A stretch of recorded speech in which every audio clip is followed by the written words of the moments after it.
Welcome to 9 is 10 Afterparty. It's week 4. Woo! We still have party rings. I'm amazed. I don't even know. How have we still got party rings? You ran out of sausage rolls.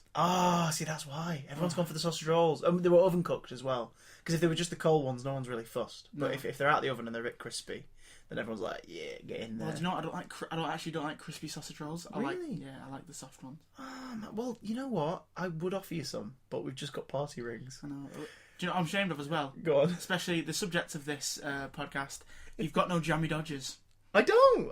Or jelly babies. I do have jelly babies, actually. You have jelly We've babies. got some in the cupboard downstairs. We may have to crack them out. Crack them good one. Like a bottle of wine. That's the one. Crack them like a good one.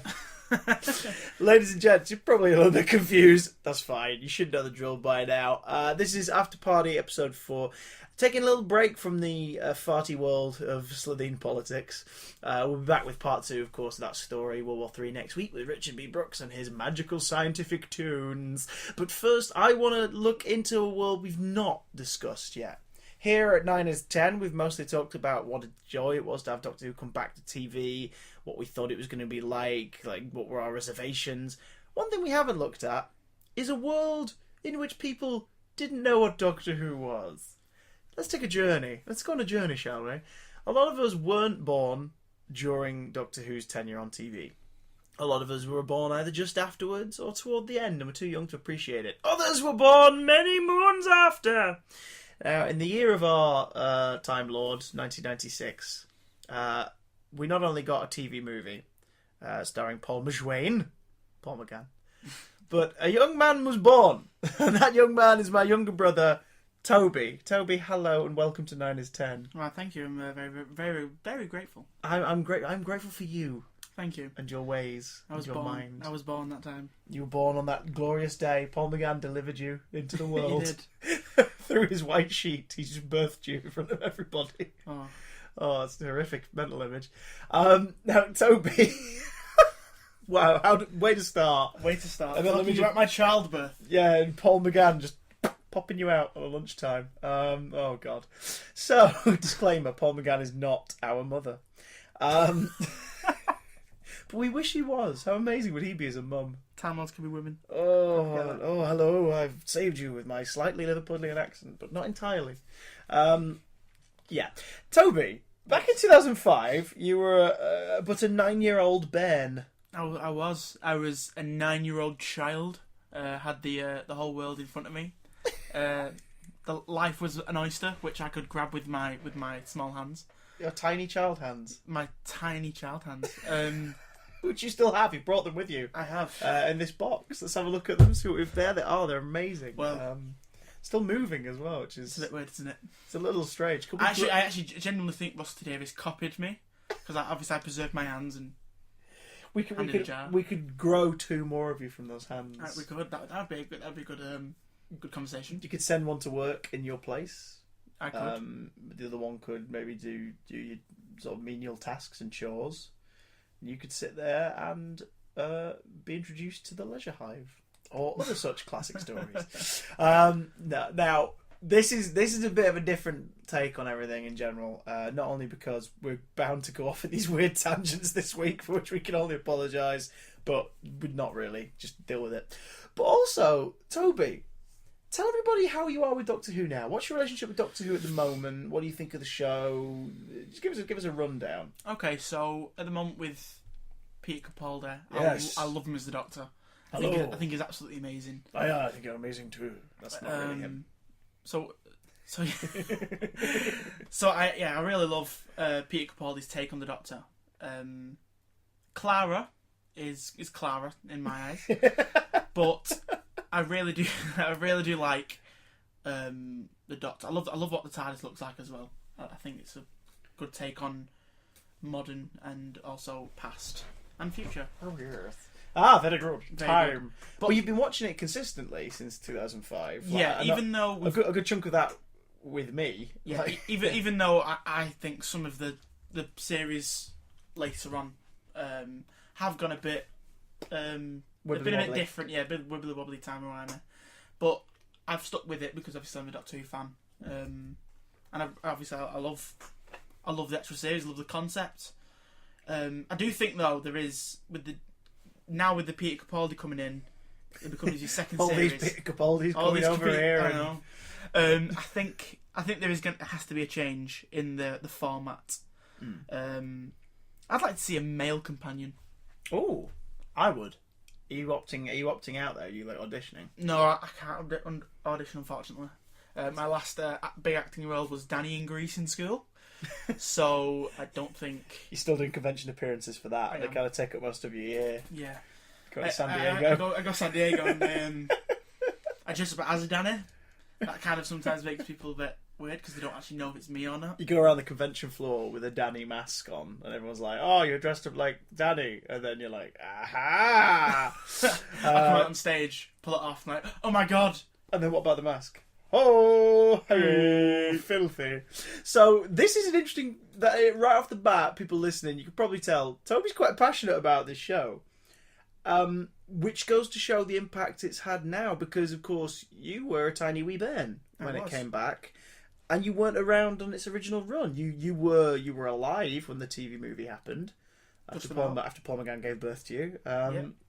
But you weren't like, you never would have watched it at the time. In fact, I know you didn't watch it at the time. You were suckling for milks. I was. It was lovely. Paul's got a very generous teat. He has. So, take us back to 2000... I imagine 2005, probably not 2004. You knew I had some classic stories on DVD. I was aware of the show. I enjoyed it.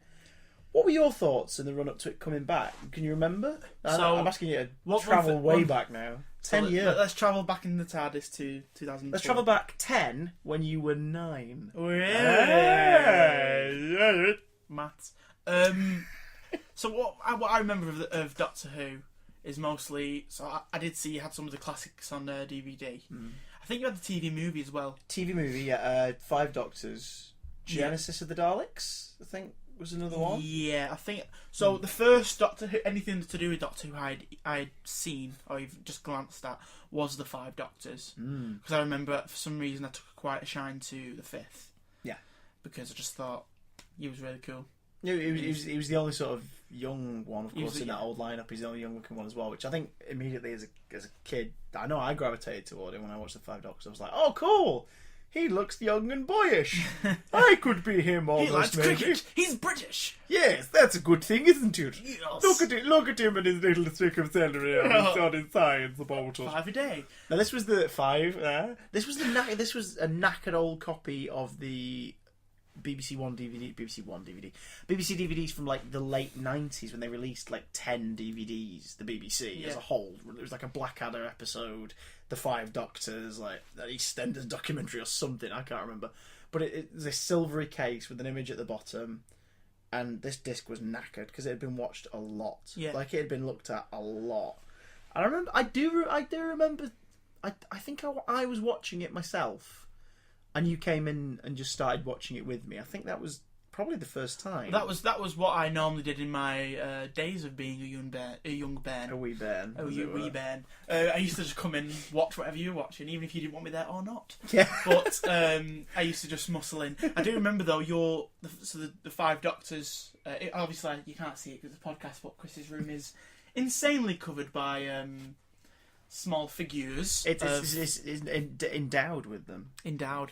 And I remember there was a black... Well endowed. There was the black and gold Dalek. The Dapple Dalek. Was protecting the DVD. Oh, do you know what happened to him in what the happened? End? Mum, if I remember correctly, Mum brought a bunch of stuff over to my second flat when I moved back up to Manchester, and he was in that bag of things. Yeah, it was just a few things. I think it was been brought some extra stuff like that someone had given to her. Yeah, and this was in there as well. And his eye stalk had snapped, and we couldn't find it. So he is somewhere in a bag with no eye. I could imagine going to Dalek school with your stalk snapped. The amount of hardship and trauma you would have gone through. Look at you.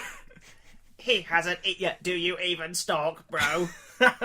You never know though. He could have gone to become the vigilante of Hell's Kitchen. The Daredevil Dalek. The Daredevil. There we go. The blind Dalek of Hell's Kitchen. That's the one. Probably not as stealthy. Not as played by Daredevil. Ben Affleck though. No, well, I don't know. But Kevin Smith once said that Ben Affleck could play anything if he was given the chance. He could play the shark in Jaws. Mind you, his new Batman voice is quite Dalek-y, isn't it? Yes, it is. Do you bleed? Do you even bleed, bro? Let's see. Let us see. And Superman turns the lights off and he's like, my bat vision is impaired. I cannot see. Oh, Lego Batman. But yeah, what a terrible trailer. Already, again, giving hints that you're a bit of a nerd. Nice work. A little bit of a nerd.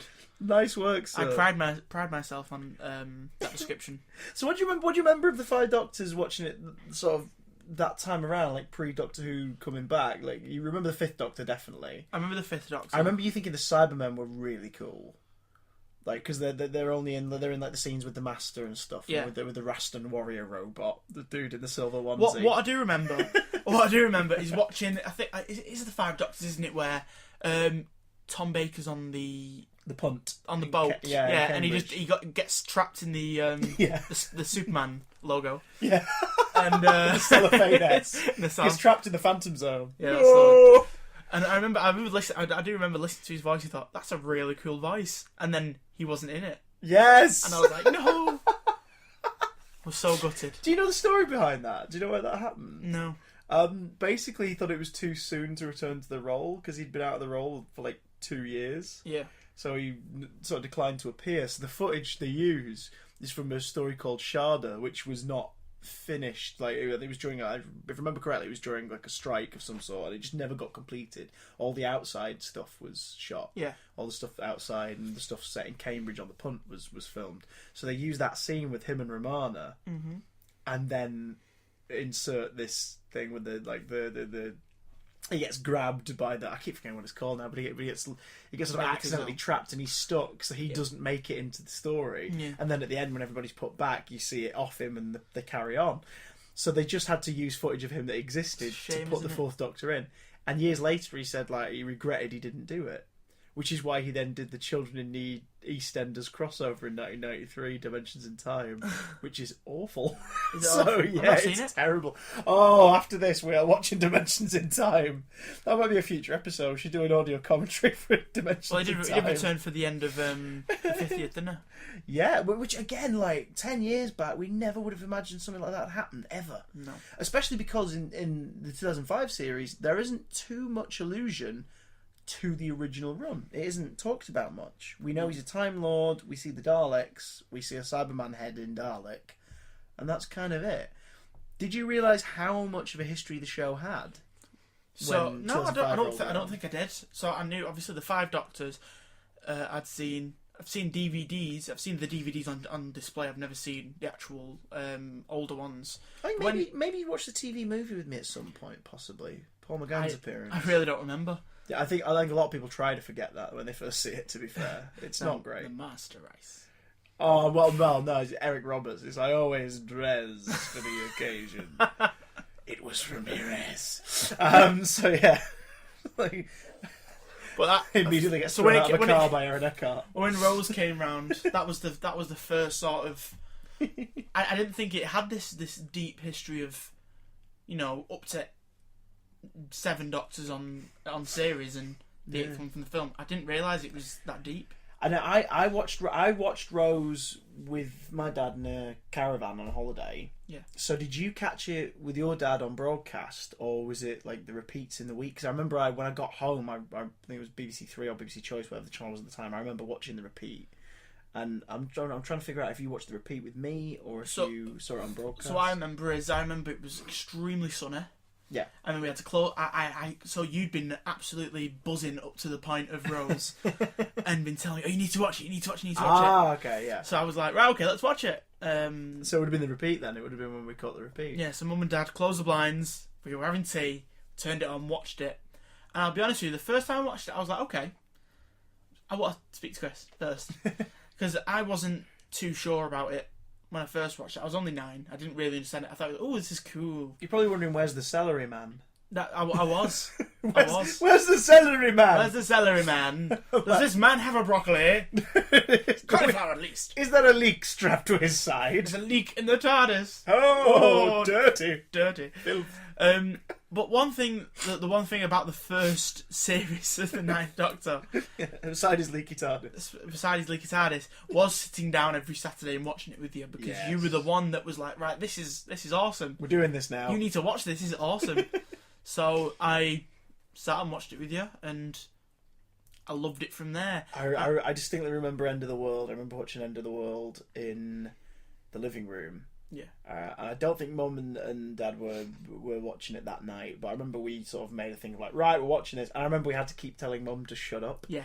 Because she was in the kitchen area, which Just was talking. like, just talking like, I can't remember what she was doing, but she kept calling like, is it good? And we were like, Mum, please, we're trying to listen. Are you winning yet? Are you winning? It's not a game, Mum.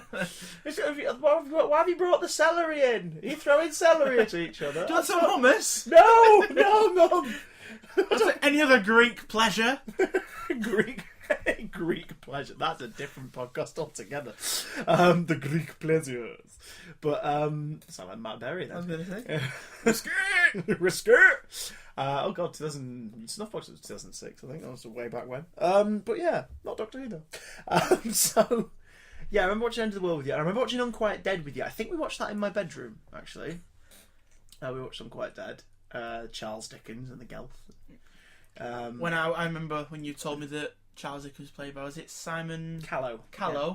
I was like, what? So Simon Cowell? Was that the X Factor person? Is that or was it X Factor at that point, or was it still Pop Idol? No, it was X Factor, I think. I don't know. I think it might have been Pop Idol, because I remember I did that action figure parody of Pop Idol with the Daleks. Oh my god! Do you remember that? Yeah. I did it about 2 years in, so it must have been.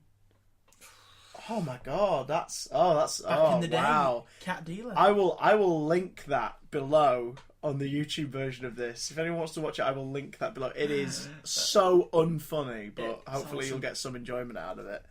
I think it's a Titanic rendition from one of the Daleks, like breaks the judge's hearts. Was that the first? Was that like the first? That must have been like your first or second video you did.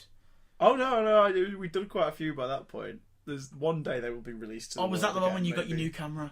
I think that was when I got my new camera, yeah. Just in the middle of the night. And your Spider-Man bed sheets. Yes! Do not knock the Spider-Man bed sheets. To this day, I've got at least one Marvel bedspread. Well, you have to. That has to be in everyone's repertoire. Everyone must have one. By Jove. I need a Doctor Who one. So, you're a few weeks in, you've liked the series so far, but again, this is kind of relatively new to you. Yeah. But you're of the perfect age at this point for this show.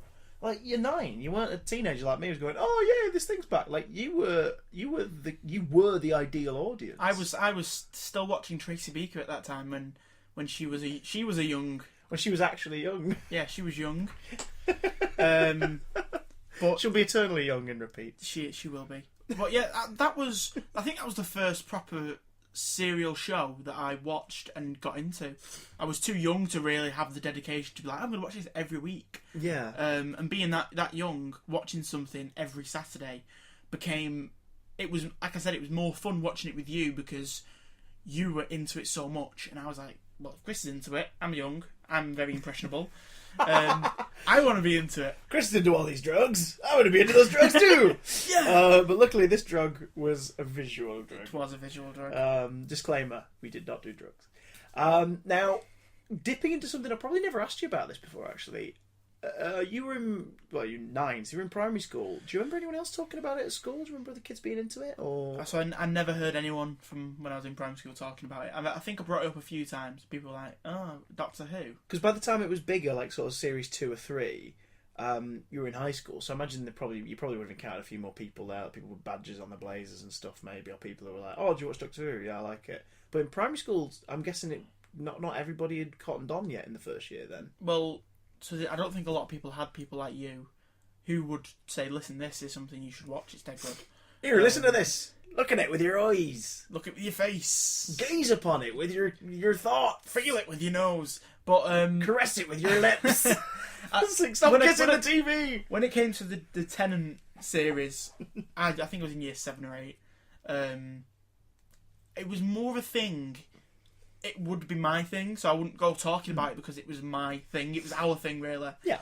I'm not too sure when you actually moved down to London. Was it in the second series? 2010. I moved down to London at the start of Matt Smith, so it was about 5 years in. Yeah. Right. So.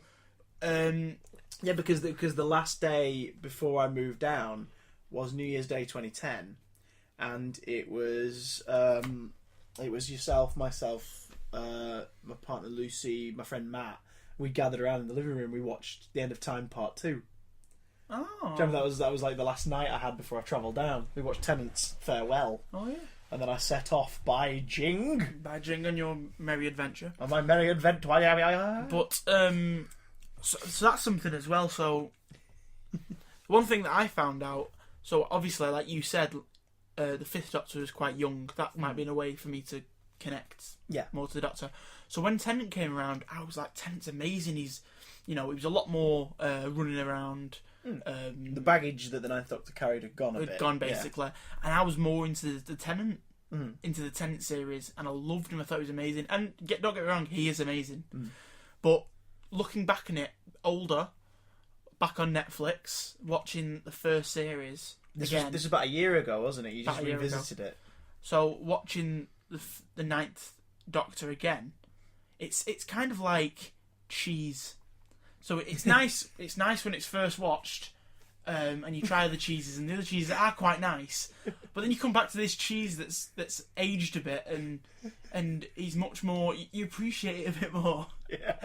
And that cheese is amazing now. Sorry, I just love how much you delved into this cheesy realm to describe that. Cheese. I totally get what you mean, but at the same time, I just pictured you biting some cheese and going, "It's all right," and then going through the rest of the cheese aisle, just chewing to the Dairy Lee, picking up some Cathedral City and having a nibble, and then going, actually, just walking back to the other end with all these horrified shoppers and just looking at you what? As you go back to the bloody Baby Bells at the end and go, do you know what? Actually, I think these are better. I'll take this one. You just got this aisle of people just going, it's a trail of destruction along the and now to the wine. Maybe I can create a better metaphor over there. Quickly, to bottle number 1. It's oh god. But that's what I know what you mean. You were firmly within the introductory year, and this is something that is a massive sort of irk with a lot of fans of the Ninth Doctor's era, is that ultimately it never seems to be remembered in a weird way, which is stupid. Of course it's been remembered. That's why there's a bloody podcast series all about it. But it's one of those where when they do events and stuff, they'll be people are doing fan events or whatever. It's there's David Tennant and there's Matt Smith on the poster, or there's David, or David.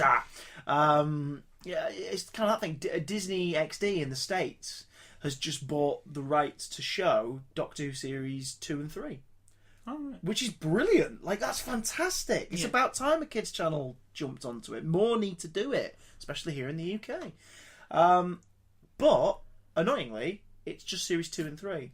They've not done series 1. Yeah, I think maybe that's because Eccleston is such an amazing actor, and like you kids said, don't deserve him. No, no. Like you said, Tennant. When Tennant's era, the baggage went, and it was more happy-go-lucky. Woo! Let's run through a field. Yeah, flying strawberry fields. He is that. You can see, and I get it. I know Eccleston's my Doctor, but I can see why kids gravitated toward David a bit more. Yeah. And like you said, yourself, you enjoyed it, but then when this guy came along, you sort of got into it more. You were like, okay, fair enough, let's do it. I totally get that, but it's always a shame when series 1 kind of gets passed over. Yeah. So it's cool that you've gone back. It makes me wonder how many other people of oh god, this makes me sound so old. How many other people in your generation, you young'uns, have gone back to look at the 2005 series and give it another go? If I'm honest with you, I think it's quite a shame. I think not a lot of people have. We should kill them. We should kill those people. We should go kidnap them.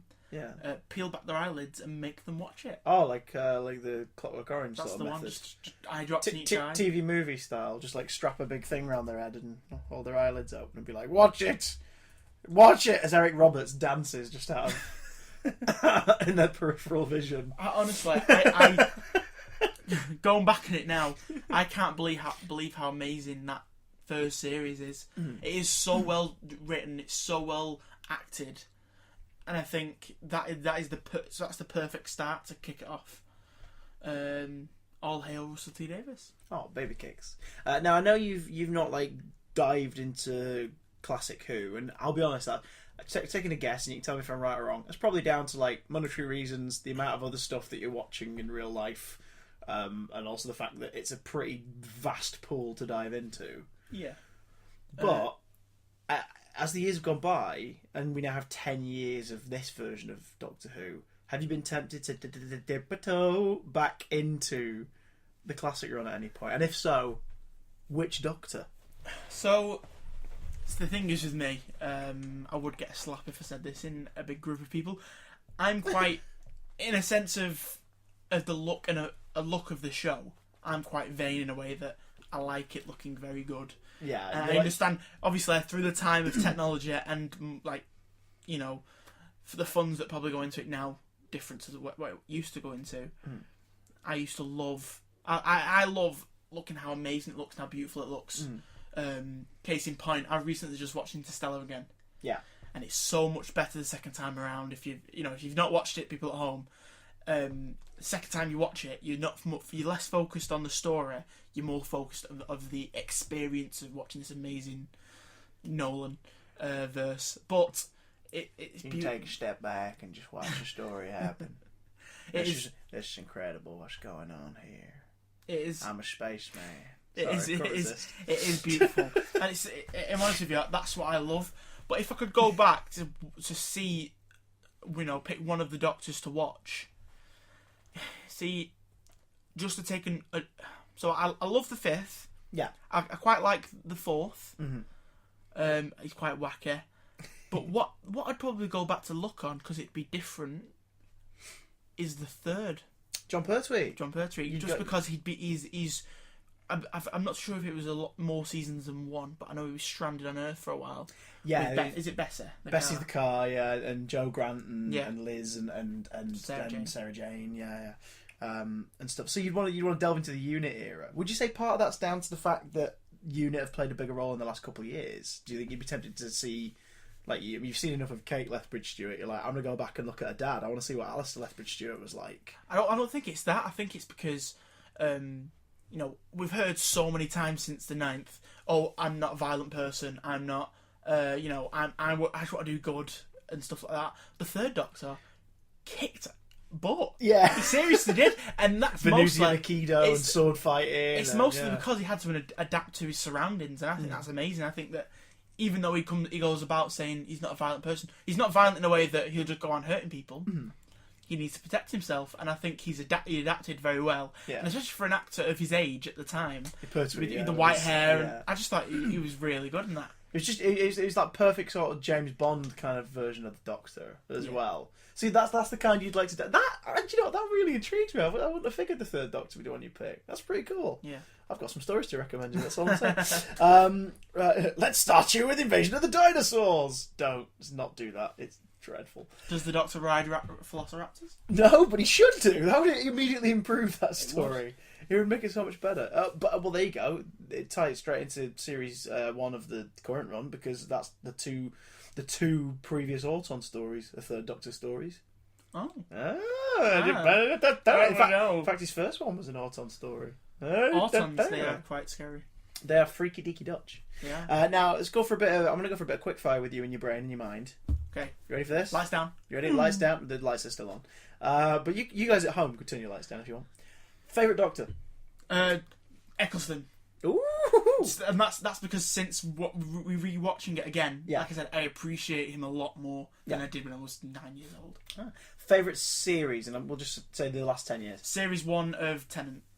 Oh, so series 2 of the show, yeah. Yeah. Nice. Even though I love the first series, the second series when I first kicked into it. You get werewolves, you get Krillitanes, Cybermen, like you get some pretty. You get the Ood and the Beast. Now that yes, we spoke about this recently. Yeah, that two-parter of the Impossible Planet and the Satan Pit. That's the one. Yeah, that one is so good. I just think it's such a good topic to think about. It's amazing, isn't And it? it's quite scary. It's Doctor Who does aliens. Even though the Ood are bald people with spaghetti in their mouths, also known as Italians. Disclaimer: we are not racist. No. But anyway, The Galactic Italians. Okay, I'll take that. No, the Oods are quite scary in a way that they're completely motionless. Yeah. Emotionless, sorry. Yeah. But the beast itself, like the actual, the idea of, it takes over Toby. Yeah. Oh God. But I just think it's amazing. I've got him on the shelf actually. The action figure's up there, tucked away in the corner, leering down at all times. Just like my childhood. Whenever I'm whenever I'm sat at the desk, it goes, "Don't turn around." I'm like, oh God. But I need to go to the bathroom. Don't turn around. Gabrielle Wolf's voice, man. He plays Sutek, who is essentially the devil, but in Egyptian lore in the Tom Baker story, The Pyramids of Mars. So He voices it. Yeah, it was very consciously cast to be that way. Yeah, a little time back for you there. Favourite, I'm not going to say favourite villain, I'll ask you that separately. Favourite monster? Ooh, favourite monster. Ooh, Doesn't have to one. necessarily be a bad guy, just something that's not humanoid or human. I like the idea of the Reapers, is that right? Yeah, from Father's Day. Father's Day. They're just like in the background. No one really notices them. But then when something, messes up in time, they're there to basically, we're just going to have to fix it. Cleanse the wound. And keep doing it until everything's gone. Yep. Love the Reapers. Okay, favourite villain? Oh, favourite villain.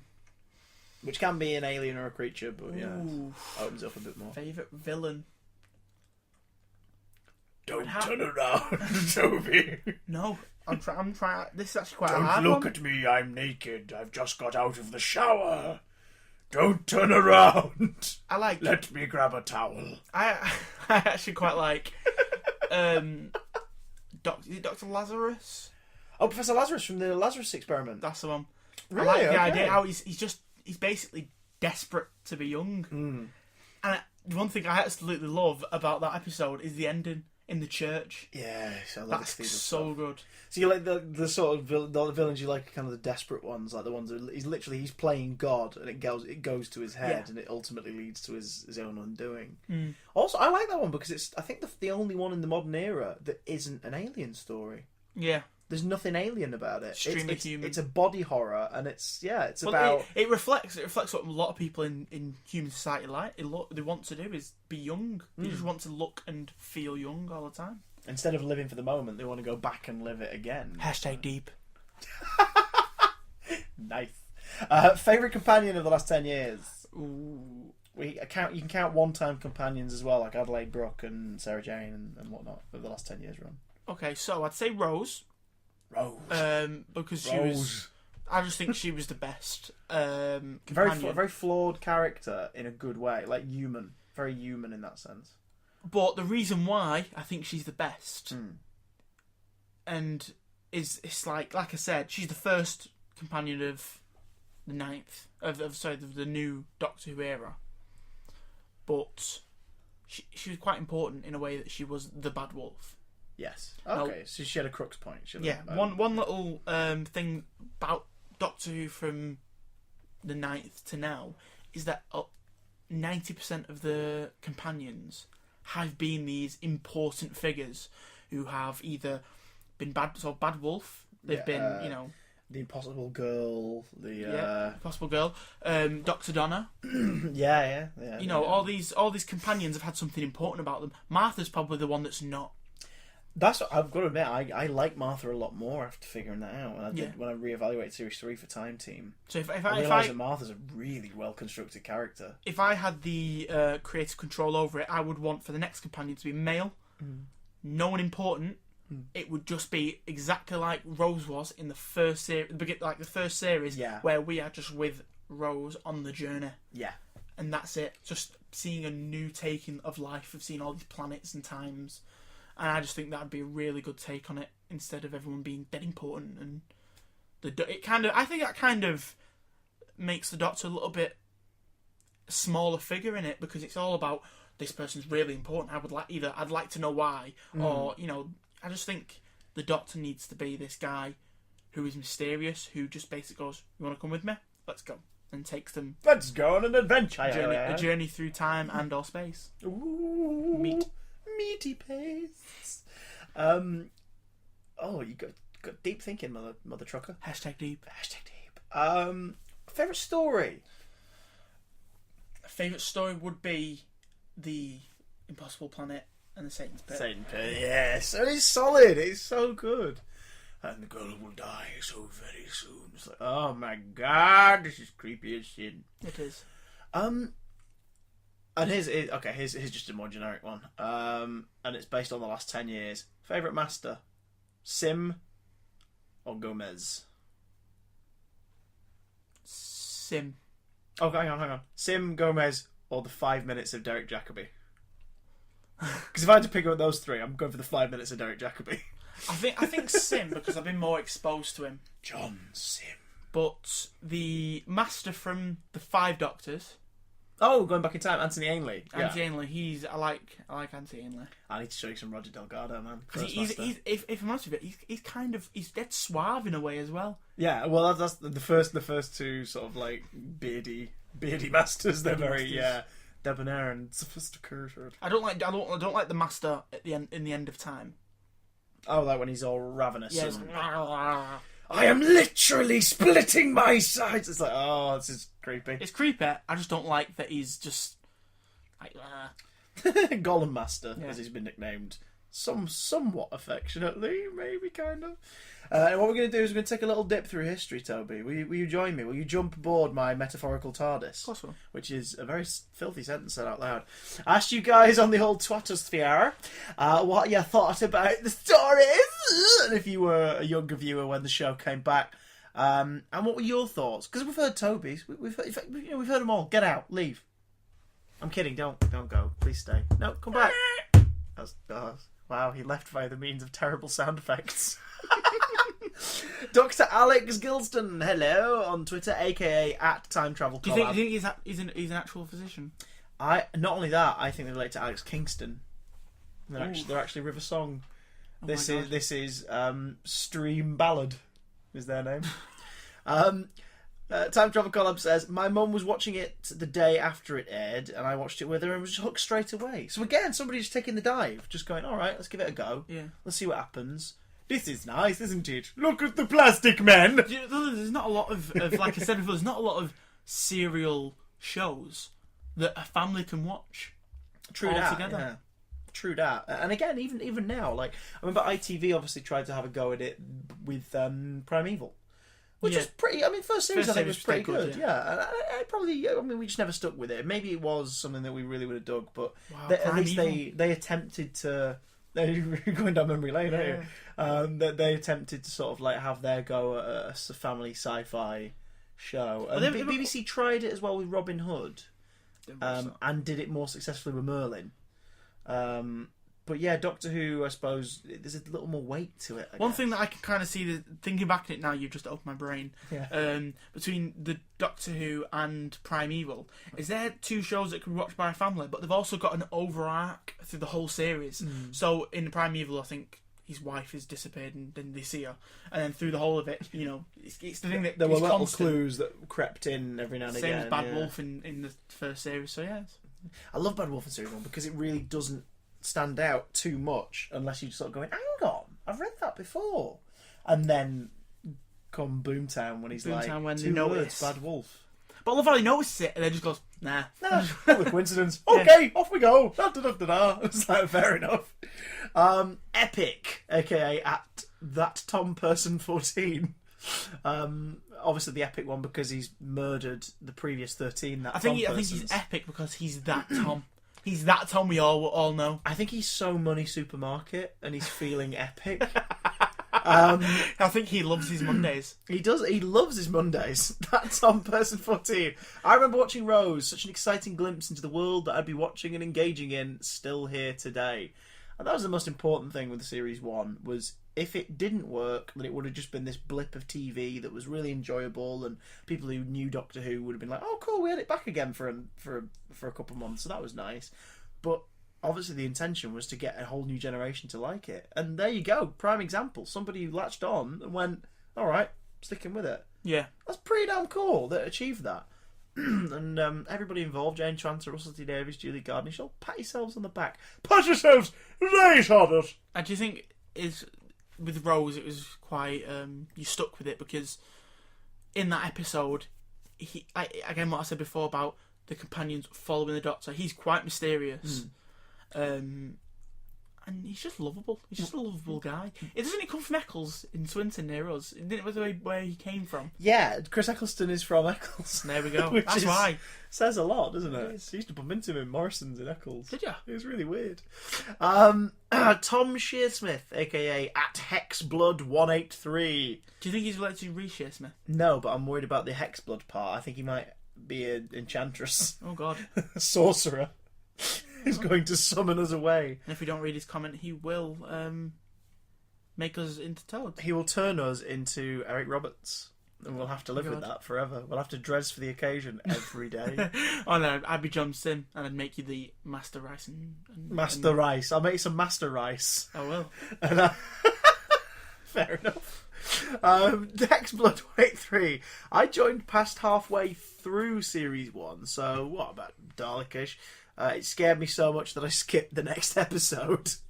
That's it now. Okay, that's an intriguing way to watch the show. But hey, it intrigued him enough that he still gave it a chance. That's a good question. Back in 2005, watching that first series, we had a couch that was right up against the wall, so the stereotypical hiding behind the couch was never going to happen. No. But were there any episodes in that first year that when you were 9 freaked you out or genuinely gave you the willies?